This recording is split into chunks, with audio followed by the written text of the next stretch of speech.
Hey everybody, welcome back. This is the next episode of Authors Bantering. I'm Josh Breslin. That's Ian M. Rogers. And this week we're going to be going over teaching and kind of the benefits of coaching and teaching and how to be effective at doing it. I obviously teach people on my own. I'm in a lot less formal situation than Ian here, who teaches at a university level. So I'm here to learn kind of as much as you are in a sense, because I have no real experience in that side of it. So I guess, Ian, from an academic standpoint, what's a lot of the advantages of doing it? Yeah, so I'm really glad we're talking about this because this is a topic that I'm really interested in. So when I was in grad school, there was a really big focus on using your degree to teach at the university level. And when I say really big focus, I mean it was the primary. Like they were really encouraging people down this path.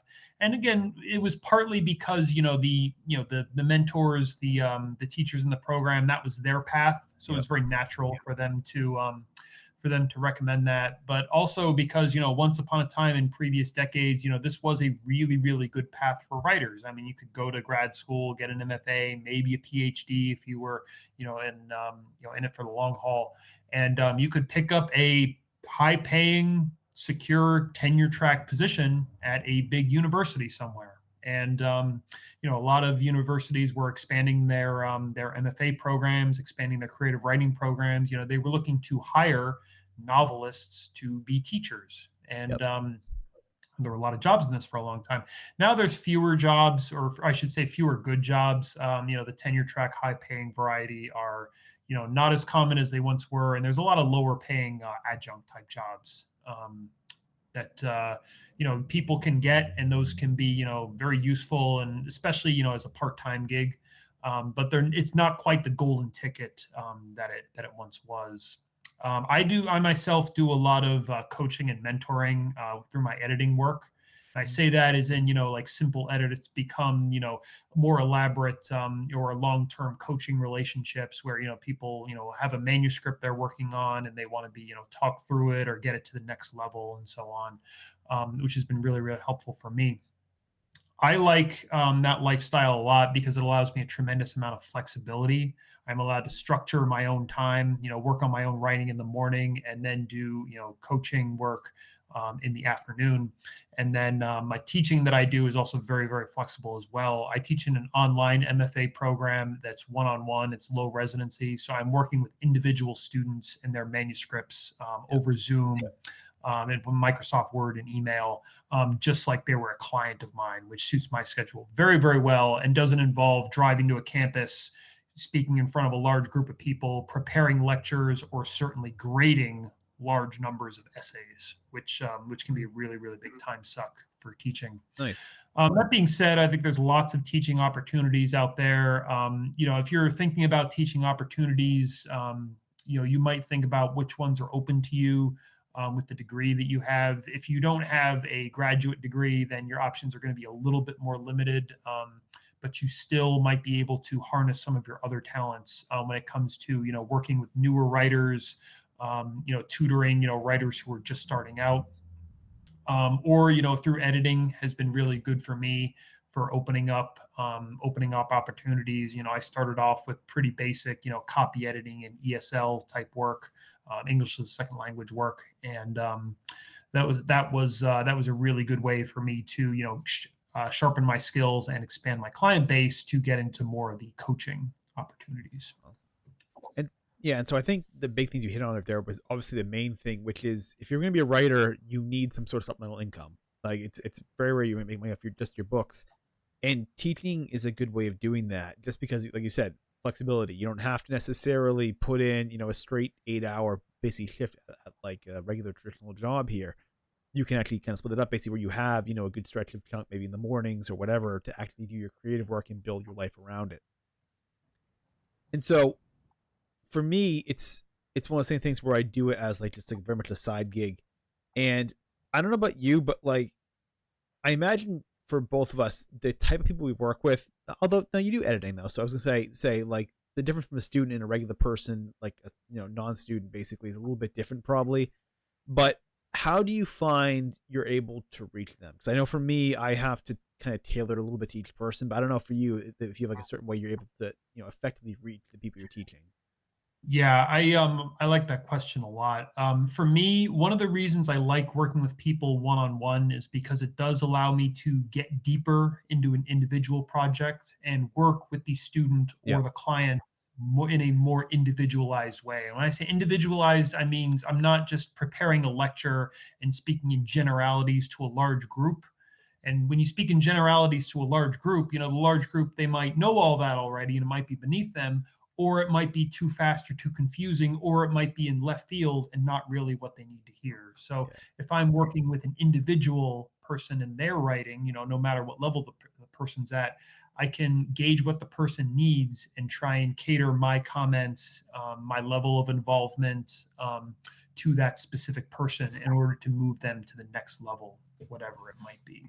So that to me is very enjoyable, and I like the challenge of it. To be honest, it keeps my mind very sharp doing that. Absolutely. And that you hit on the thing right there though, which is you have to kind of start basically where their level is at and try to move them a little bit more than where they're already at. And it sounds obvious, but one of the things that when I was going in basically initially was the idea that I was trying to get people basically up to my level. So I was giving them like assignments that were at like MFA level, or I would get basically have these really high expectations basically. And I started realizing like you're trying to get them really far ahead. They're not, like, you need to get like the baby steps first. So recognizing that where their level is at and really understanding that your goal is to get them to move a couple steps forward. If they're at like a 3 out of 10 in terms of writing skill, right? Your goal is to try and get them maybe to a 4 or 5.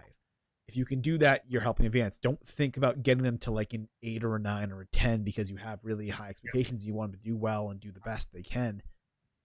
Move them slightly, and that for me was the biggest thing going into it, was just tailoring, because I have some that I will give like almost like my MFA style work, where I'll be like, all right, you're gonna basically be reading 2 books a month, maybe something about 20 pages or so, basically kind of written in maybe about a month or so to get back to me, double space. But and I got other ones where I make it all about them, like that. Maybe have to, much more scaled back, much more limited stuff, much more maybe even fundamental stuff too. So it varies so much, and that's the thing to keep in mind. I think is just to be effective is just to recognize where someone's at and trying to just inch them along a little bit.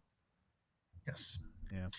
I think the mistake that a lot of beginning teachers make, and I saw this a lot when I was in grad school, we weren't teaching fiction, we were teaching like essay writing, like Yep. composition. And the mistake that I saw a lot of teachers making is that they were taking first year undergraduates who were, a lot of them really had trouble structuring essays and really taking charge of their own writing process. And a lot of these, first year teachers were coming in and trying to, give them graduate level work sometimes. Yep. This was in terms of reading and the writing Yep. expectations that they were holding them to. And then also their expectations for class discussion were way too high. And so you had students who, I know this because from sitting in on classes, who were just very clearly overwhelmed and intimidated by this. And so because they were intimidated, they didn't feel comfortable speaking out and Yeah. saying like, hey, this is too difficult, or this isn't what I signed up for, or I'd like to learn about this more basic thing. I think it was very difficult for the students in that position to voice those kinds of Yep. concerns. And so you just had these very awkward atmospheres where the teacher was teaching too high, the students were not at the right level, and so they became disengaged. And so the level of discourse in the classroom just dropped, Oh wow. dropped Yeah. dramatically. And it was really, it's just shocking, and it made me really sorry for the students to be in that position. Absolutely. No, I would be too. um. Yeah. And again, it's tough because you don't ever want to lower your own standards basically, but you have to recognize where someone's at. It's the hardest thing. Um, Yes, and yes, yes, and it shouldn't feel like working with students or lower level students or writers who are just starting out. It shouldn't feel like lowering your expectations as or lowering your standards as a writer. It should feel like, I think a lot about how I can engage with writers who are just starting out in a way that makes sense to them, which to me is actually more challenging because I have to adjust my own mode of presentation to really reach them. I can't talk to them the way I talk to you or the way I talk to other writers who are at our level or above. Certainly, I have to talk to them in a different way, and I have to move them along the track in a different way. So for me, the challenge of that can be very interesting. And how, so for you, like how would someone get involved in more of, I guess both sides of it, right? Both academic, but also just like the freelance stuff. Because I know for me it's a little bit different. But how do what would your advice be for someone else Yeah, getting into it? that's a really good question. So I really got started in this when I was in grad school. So when I was in grad school, I took a lot of side jobs or side gigs or things that would come up, and just tried to expand my network in terms of people who needed work done. And I was putting myself out there in a lot of different ways. In my case, sort of copy editing and language tweaking, eventually grew into some of these bigger coaching and mentoring gigs that I had. Mhm. And then also just going to grad school and getting a master's degree opened a lot of doors. Um, it allowed me to, do my first university teaching job in Japan, for example. Having a master's really helped with that. And it also helped me get the job I have now in the online MFA program. So just having that credential can be Yeah. really helpful as well. And then I think expanding your network, getting some teaching experience behind you is really important. When I was in grad school, through my assistantship, I got to teach the freshman comp classes for a year, which again taught me a lot just as a teacher and as a person, but it was also a really, really good resume builder because I wasn't going into applying for jobs with zero teaching experience. I was Yes. able to, put this year Yeah. of university work on my resume. So yeah, it's hard too. I mean, it's difficult to get your foot in the door with any of this stuff. Um, but I guess more than less academic side of things though. Like, so was a lot of your stuff just following, just like from the academic, just transferred over to the freelance stuff, or how have you been I able to that's kind a, of get that's that a side of really it? good question. I use almost all of the same skills in my freelance coaching work that I do in my classroom Yeah. teaching work. There's a Okay. lot of overlap there. A lot of it is again just engaging with students, presenting material, preparing, making lesson plans, or making an overall kind of semester plan Hmm. or a long-term plan. And there's a lot of overlap there, so which is good because things that help you in one area can also be useful in a different area, so the skills are True. very, very transferable. Very good. And so with that though, if someone's looking to go freelance, right? Let's say someone gets a credential and they get the MFA, right? But they don't have necessarily a teaching experience, so they can't get the academic job. And they want to just jump in and do it the freelance, kind of like what you're doing with the editing and the Mhm. coaching and stuff. So what would your Mhm. advice be to someone to do that? Because I know for me, it's about getting contact. It's about getting like starting really local and getting like local contacts. And then yeah, obviously I have a YouTube channel and all that stuff, so that can maybe help at times. But like, I don't. How would someone else that was just starting out kind of be able to do that? So I would say, so with editing work, there's a lot, and like triple underline a lot, just freelance work, temporary gigs, we'll pay you this much per word, this much per hour, or here's $200 to do a small job Yep. kind of thing. There's a lot of gigs like that. You can find them through Craigslist, through Indeed, through different other market job boards, Facebook, people post things sometimes. There's a lot of the bigger corporations where they hire editors. Some of those jobs can be pretty exploitive, where they're not paying you very much per hour, or Yeah. rather they're paying you per word for work that takes a very, very long time to do. So sometimes it can be sub minimum wage if you're not careful. But if you're just starting out, I mean, I would encourage you take gigs like that, because one, they're going to help you hone your skills and make you a better editor, and that's going to show up, when you're, for example, if a client ever asks you to take an editing test before getting a job, for example, that's going to help you with that. But then it's also going to be a good resume builder, and you'll be able to say like, oh yeah, I worked for this major corporation, proofreading biological research articles, Mm. for 2 years or something like that. And sometimes those very just starting out gigs, they can give you both the confidence and the resume building you need to maybe get some of the medium and then eventually the bigger jobs as well. So, and again, so in my case also, I just took things, I would pick up an opportunity and say, hey, let me apply to that. And then if I got the job, great. If I didn't, I'd move on to the next thing. So again, I would encourage people to cast their nets wide and then see what it gets them. And expect honestly to take a lot of sucky jobs, to be honest too. Haven't like there's like I can think of one I did basically, but yeah, like there are like companies that will do things like editing for textbooks, for example, or like these larger like jobs you might sign up for, and the pay sucks and the hours are not necessarily great if it's like an hourly job or they whatever. So a lot of the stuff in this industry also can suck at first.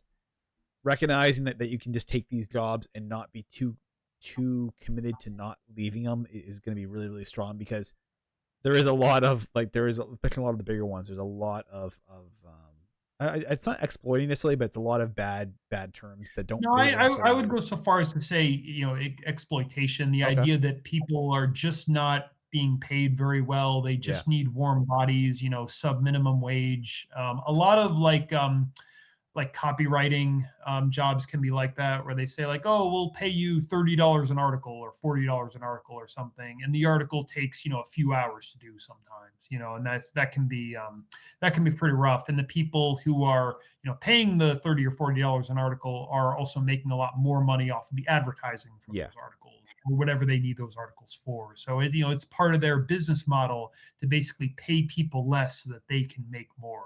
It's a passive income type exploitation for them. Yeah, I used to work for a test grading company, ETS. And so I would grade standardized tests that had been scanned. The students would handwrite or type them, and you had to go through and give them a numerical score.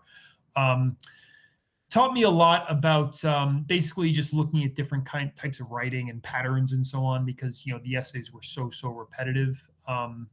The advantages of that was it was a steady job and it was a really good resume builder Mm. for something like that. That job opened a few doors, but then also it reached a point where I had kind of outgrown it in terms of the challenge and the pay and the opportunities that it offered, which Yeah. really weren't much by the end. There also wasn't a lot of job security in that job. So when, the tests were done, the shifts got canceled and you didn't get paid. You didn't work and you didn't get paid. And then, when the grading season was over, there wasn't work. Or, when ETS lost the contract, then there wasn't work. Or when, they had, 1,000 applicants for 200 positions, it was first come, first serve, for a lot of those cases. So, it was very much a crowdsourcing model. And again, a lot of basic editing stuff can be like that as well. But there are opportunities out there, and I encourage you to, one, like take the crappy jobs if that's all you can get, and then two, maybe seek out the not so crappy jobs. And again, things like if you're affiliated with a school, university, job boards or listservs can be really good. I picked up a lot of opportunities through that, or again, even locally through something like Craigslist. You can find a lot. Facebook Marketplace, even it's stuff will be posted there, and sometimes it's decent stuff. Perfect. And so yeah, I think we definitely expanded beyond teaching, but this is good though, because if you're looking to supplement your income as a writer, this is really good stuff, guys. Um, so with that, I think we kind of exhausted a lot. I mean, that's editing, teaching, coaching. That's pretty much the avenues that the writer can kind of go after. Um, if you found this helpful, or if you have any kind of additional questions as well, always let us know. We can do our best to answer them. Um, yeah, man, tons of stuff, tons of stuff to cover. So with that, what we'll do is we'll wrap up here. I'm Josh Breslin. That's Ian M. Rogers, and yeah, man, we'll see you next week. Take it easy.